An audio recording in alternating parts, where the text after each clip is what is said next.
Koordinator Bidang Perekonomian Erlangga Hartarto yang memastikan China akan melakukan investasi senilai 36,4 triliun rupiah yang berwujud dalam 16 proyek.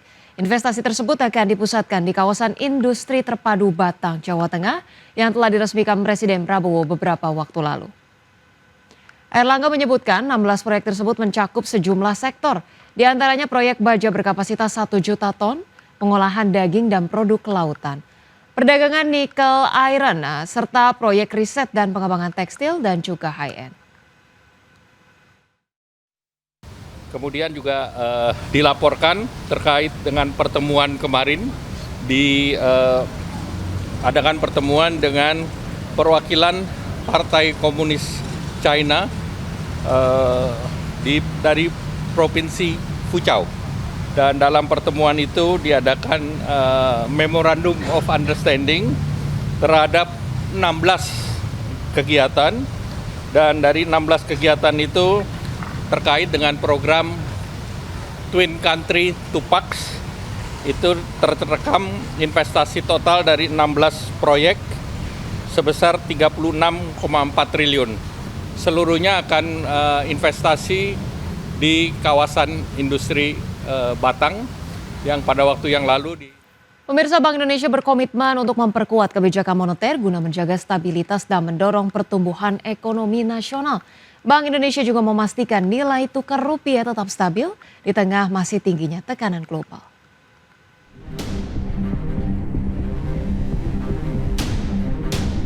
Rapat Dewan Gubernur Bank Indonesia pada 18 hingga 19 November 2025 memutuskan untuk mempertahankan BI Rate sebesar 4,75%.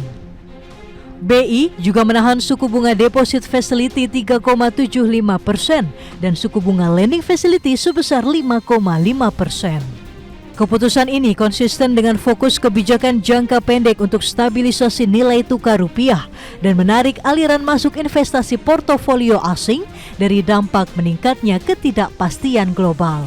Gubernur BI Periwarjio menjelaskan, untuk merespon tekanan tersebut, BI melakukan penguatan stabilisasi nilai tukar rupiah melalui intervensi di transaksi non-deliverable forward atau NDF di pasar luar negeri, serta transaksi spot dan domestic non-deliverable forward atau DNDF di pasar sekunder. Bank Indonesia juga melakukan penguatan strategi operasi moneter pro-market dalam mendukung stabilisasi nilai tukar rupiah dan memperkuat transmisi kebijakan moneter. Peri menekankan peningkatan konversi valuta asing dari para eksportir terutama usai penguatan kebijakan DHESDA juga berkontribusi positif dalam menambah pasokan falas dan menopang penguatan rupiah. Kami memandang fokus kami adalah pada stabilitas, khususnya stabilitas nilai tukar rupiah. Kebijakan jangka pendeknya kami adalah fokus stabilitas. Menjaga stabilitas, khususnya stabilitas nilai tukar rupiah. Karena apa? Karena agar ekonomi Indonesia berdaya tahan dari ketidakpastian global yang terus berlanjut. Dari waktu tempo hari sudah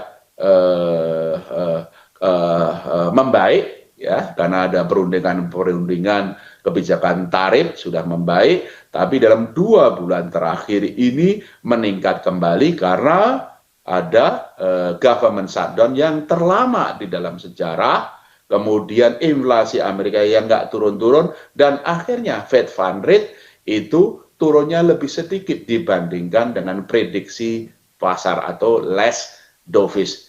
Bank Indonesia juga terus mempererat sinergi kebijakan dengan Komite Stabilitas Sistem Keuangan atau KSSK untuk menjaga stabilitas sistem keuangan.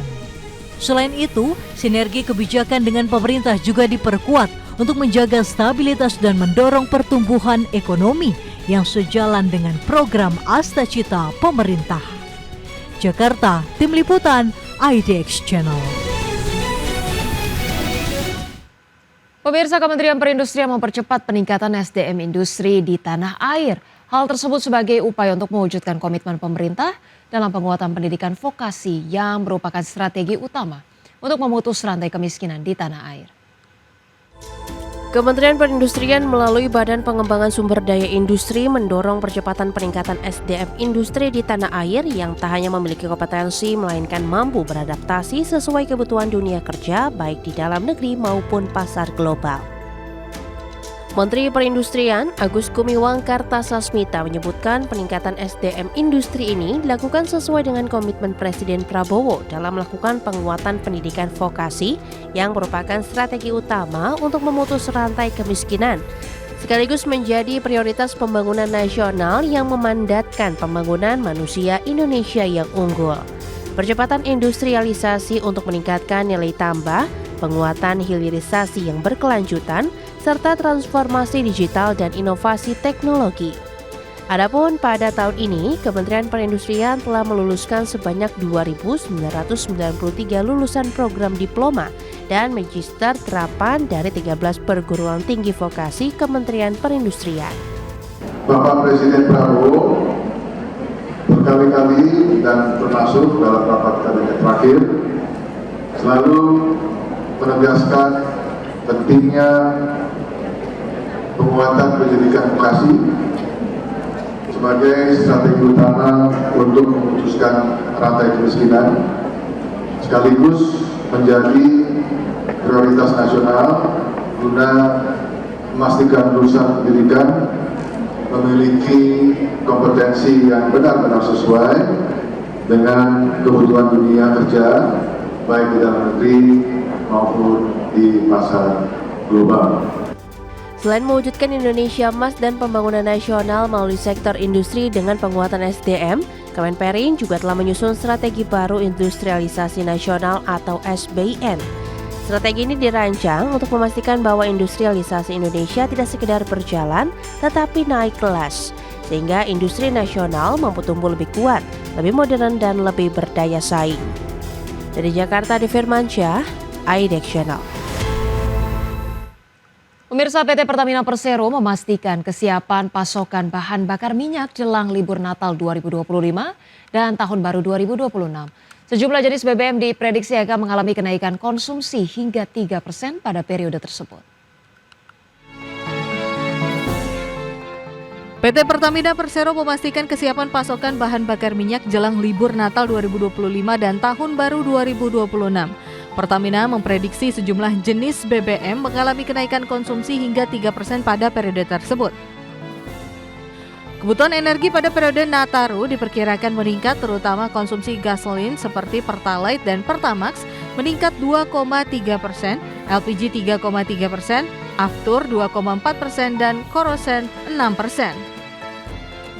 Adapun gas oil atau solar diproyeksikan turun 2,8% seiring berkurangnya aktivitas industri selama libur panjang. Pertamina juga mengoptimalkan seluruh infrastruktur nasional meliputi 7.885 SPBU, 6.777 Pertashop, dan 6.634 agen LPG. Kami prediksikan kenaikan konsumsi dari sisi energinya. Yang pertama, walaupun tidak setinggi pada saat Satgas Rafi biasanya dilakukan, tapi tetap ada peningkatan kurang lebih sekitar 2,3% untuk produk gasolin. Kemudian untuk LPG karena ini ada hari libur diprediksi ada sekitar 3,3% peningkatan konsumsi. Untuk Aftur juga mengalami kenaikan, kita prediksi sekitar 2,4%. Pertamina memprediksi puncak mobilitas masyarakat akan terjadi pada 24 hingga 25 Desember 2025, 31 Desember 2025 hingga 1 Januari 2026, serta arus balik pada 2 hingga 4 Januari 2026. Jakarta, Adi Firmansyah, IDX Channel. Pemirsa, PT Pertamina Geothermal Energy Tbk atau PGEO mengumumkan pengunduran diri Direktur Utama Julfi Hadi, di mana mundurnya Julfi Hadi disampaikan melalui surat resmi yang diterima perusahaan pada 25 November 2025. PT Pertamina Geothermal Energy Tbk atau PGEO mengumumkan pengunduran diri Direktur Utama Julfi Hadi. Perseroan menerima surat pengunduran diri tersebut pada 25 November 2025. Corporate Secretary PGO Kitty Andora menyatakan perseroan akan menyelenggarakan rapat umum pemegang saham dalam batas waktu 90 hari kalender sejak diterimanya surat pengunduran diri. Langkah ini diambil sesuai ketentuan pasal 8 ayat 3 POJK 33 tahun 2014. PGO tercatat mencetak kinerja yang kurang memuaskan sepanjang tahun 2025. Pendapatan memang naik sebesar 4,20% year on year menjadi 318,86 juta dolar Amerika Serikat, namun laba bersih anjlok 22,18% menjadi 104,26 juta dolar Amerika Serikat. Penurunan laba PGO dipengaruhi oleh kenaikan beban depresiasi hingga 9,61% year on year sebagai dampak beroperasinya PLTP Lumut Balai Unit 2 pada Juni 2025. Di sisi lain, kenaikan beban gaji dan tunjangan sebesar 13,4 juta dolar Amerika Serikat akibat program Management and Employee Stock Option Program juga memberikan tekanan pada kinerja perusahaan. Rugi selisih kurs sebesar 10,22 juta dolar Amerika Serikat akibat penguatan mata uang yen Jepang turut menyebabkan tergerusnya laba PGO.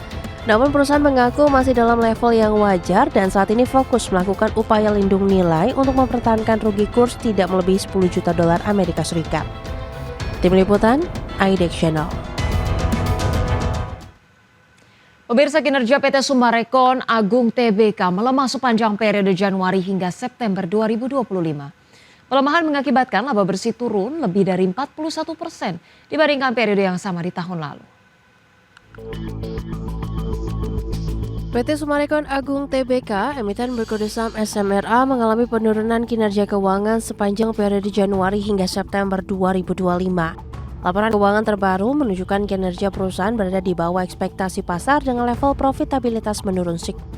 SMRA mencatat laba periode berjalan yang dapat diatribusikan kepada pemilik entitas induk sebesar 549,57 miliar rupiah per kuartal 3 2025. Nilai ini menurun 41,39% secara tahunan dari 937,75 miliar rupiah per kuartal 3 2024. Penurunan tersebut menunjukkan adanya pembiaran keuntungan yang terkontraksi di tengah persaingan industri properti. Penurunan laba bersih bersumber dari melemahnya pendapatan neto yang hanya mencapai 6,41 triliun rupiah per September 2025. Angka ini menurun 14,86% year on year dari 7,53 triliun rupiah pada periode yang sama tahun lalu. Dampak lanjutan terlihat pada laba kotor yang juga menurun menjadi 3,28 triliun rupiah atau terkontraksi 17,59% secara tahunan. Per 30 September 2025, SMRA memiliki total aset sebesar 37,03 triliun rupiah, naik dibandingkan 33,53 triliun rupiah per 31 Desember 2024. Namun total liabilitas juga meningkat menjadi 22,10 triliun rupiah dari 19,70 triliun rupiah, sehingga menunjukkan beban kewajiban yang semakin besar. Di tengah tekanan kinerja, perusahaan masih mencatat penguatan kas dan setara kas menjadi 3,09 triliun rupiah di akhir September 2025. Angka tersebut naik dibandingkan 2,80 triliun rupiah pada periode yang sama tahun lalu dan menjadi penguat likuiditas bagi operasional perusahaan. Tim Liputan, IDEX Channel.